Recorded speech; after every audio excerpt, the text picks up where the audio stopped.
साथियों, जैसा कि आप सभी वेटरन्स अच्छी तरह समझते हैं कि 1965 में भारत पाकिस्तान युद्ध हुआ था और उसके 60 वर्ष पूरे हो गए।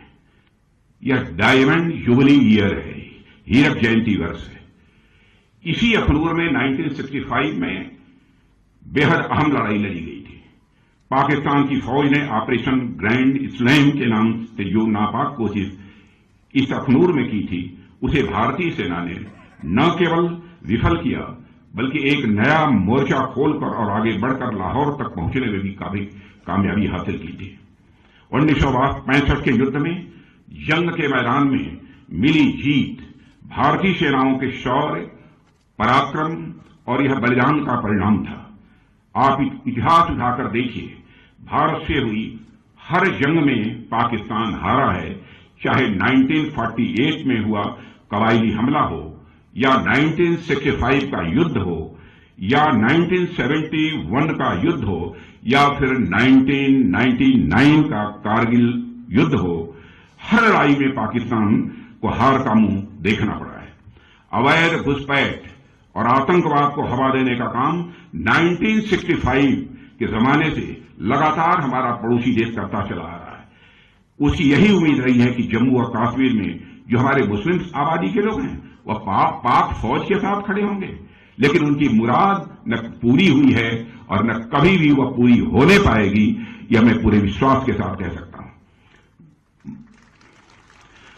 क्योंकि आपने देखा होगा न तो 1965 में यहां के लोगों ने पाकिस्तान का साथ दिया, न ही आतंकवाद के इस दौर में साथ दिया, बल्कि आतंकवाद से लड़ते लड़ते हमारे कई मुस्लिम भाइयों ने भी अपनी शहादत दी है। मोहम्मद उस्मान को भी मैं नहीं भूल सकता। पहले ऐसे मुस्लिम व सैनिक थे जिन्होंने देश की सीमाओं की सुरक्षा के लिए अपना बलिदान दिया था। पाकिस्तान अपनी तरफ से पूरी ताकत झोंकता है कैसे भारत को डिस्टेबलाइज किया जाए। इसके बावजूद पाकिस्तान ने आज तक आतंकवाद का दामन नहीं छोड़ा है। आज भी 80% से अधिक आतंकवादी पाकिस्तान से ही भारत में आते हैं। सीमा पार से जारी आतंकवाद 1965 में ही समाप्त हो गया होता यदि तत्कालीन सरकार ने जंग के मैदान में मिली कई स्ट्रेटेजिक एडवांटेजेस को बातचीत की मेज पर स्ट्रेटेजिक एडवांटेजेस में न बदल दिया होता। स्ट्रेटेजिक एडवांटेजेस हमको मिली थी, लेकिन बातचीत की मेज पर स्ट्रेटेजिक एडवांटेज में हम न बदल पाए।